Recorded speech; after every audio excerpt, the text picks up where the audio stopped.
الله أكبر الله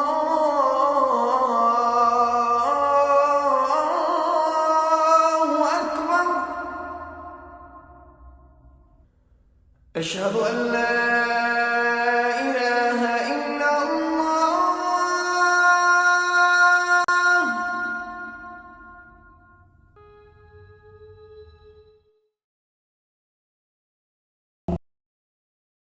My name is Ibrahim Ajahim, community activist and organizer, and I do a lot of organizing and community work and human rights, also issues that come up. We try to help others with it.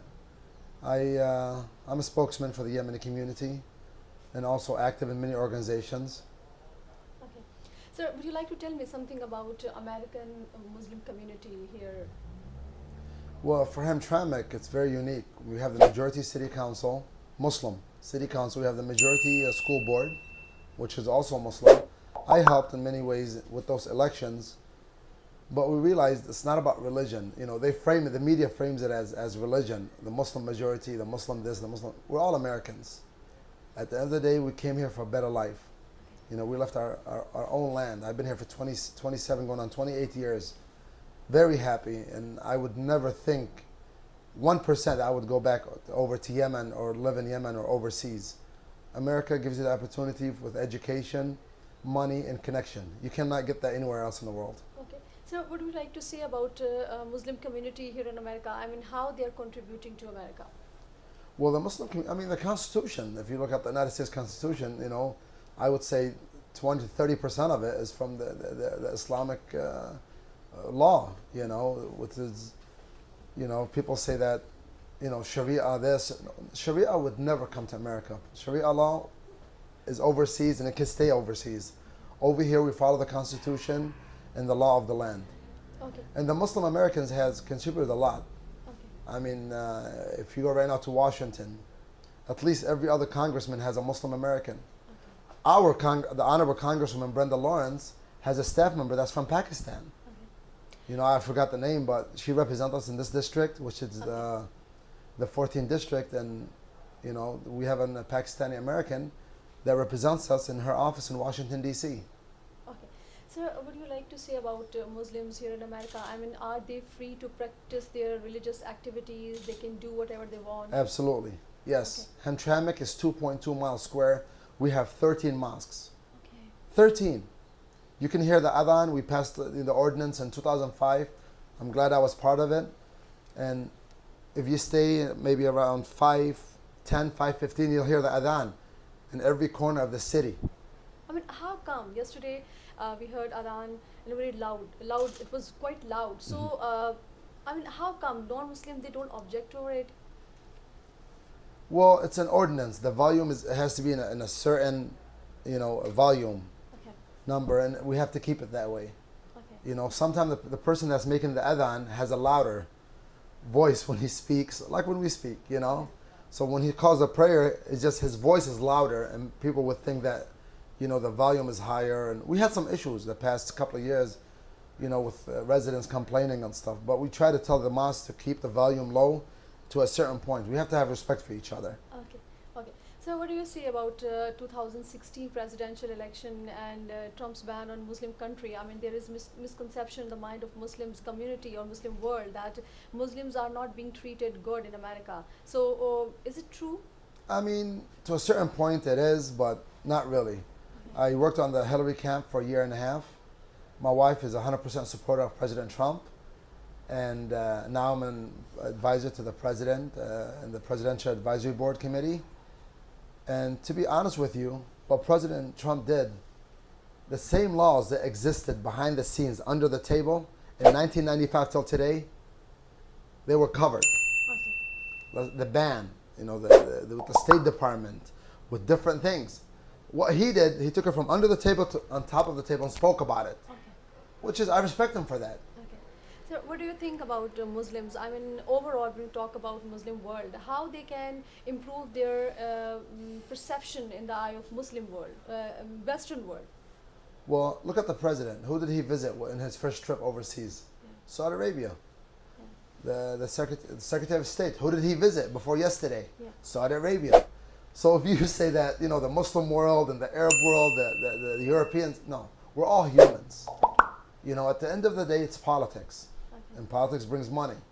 And what President Trump is doing, you know, he's milking the Middle East to benefit, you know, the companies here. Okay. My nephew lost his job 15 years ago. He's a mechanical engineer. Okay. And guess what? When Trump got elected, 3 months later, he got his job back at the same company, the same location. Why? Because the company that left 15 years ago, when President Bush was the president, President Trump told them, either you give us 30% of your income and stay there, or you got to move back and we treat you equal. And they moved back from wherever they went, whether it's Mexico or China or Europe or whatever, or the Middle East. The companies are coming back. The economy is booming. Okay. So do you feel that Muslims here in America, they are treated equally? I mean, they know Absolutely. their rights? Absolutely. Equal. Okay. Yes. No discrimination? No discrimination. I mean, there's bad apple, you know, anywhere. I mean, there's a bathroom in every house, I like Yeah. to say. You know, you have racial within the Muslim community. Yeah. You have racism within the Arab community. You have racism within the Asian community. I've seen it firsthand. Yeah. You know, whether it's in school or politics or organizations or anything else.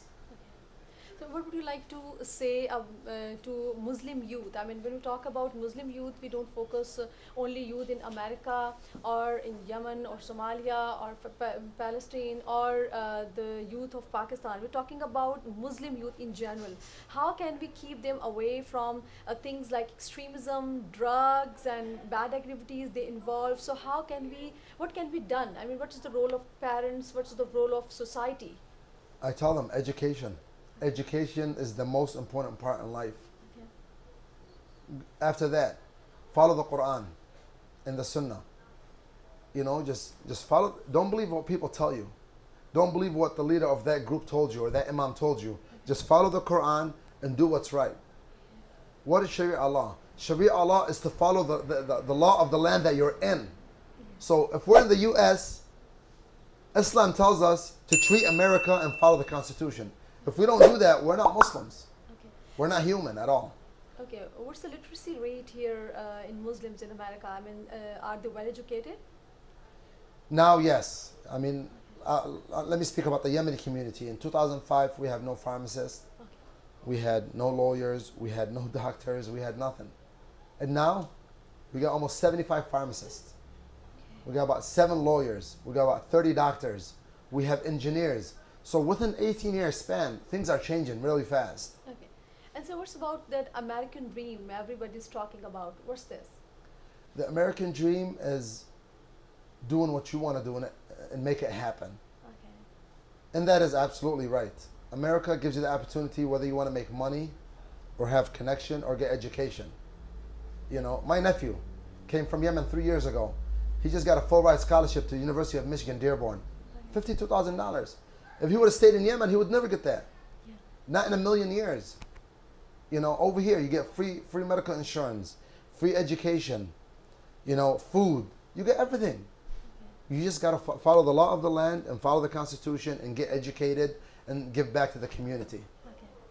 So have you ever thought that if you were to another country or any other Muslim country, you could have done better? No. I mean, the United States of America gives you what no other country can give you. Okay. I don't care what people say. This is the land of the free and the home of the brave. Absolutely. Okay. So what message would you like to give to our youth? The youth is join the programs. Okay. Go to the American universities in any country you're in. Okay. Go to the State Department page. Sign up for programs. Okay. Help the NGOs. Go to the United Nations. I mean, get active. Give back to your community. Okay. I don't care what it is. When you give back, God will open many doors for you. Yeah. And if you can, you know, come over here and join us. This is the right place to be in, and it gives opportunity to everyone. Okay. So any message or anything would you like to add on? My message is to the youth, you know, we need peace. Yeah. You know, we need to stop killing each other. Yeah. We need to stop hating on each other. We need to stop discriminating with gender, whether you're gay or straight, Muslim, Jewish, or Christian, or Buddhist, or atheist. Whatever. We're all humans at the end of the day. Let's put everything aside and get along and work with each other and respect each other.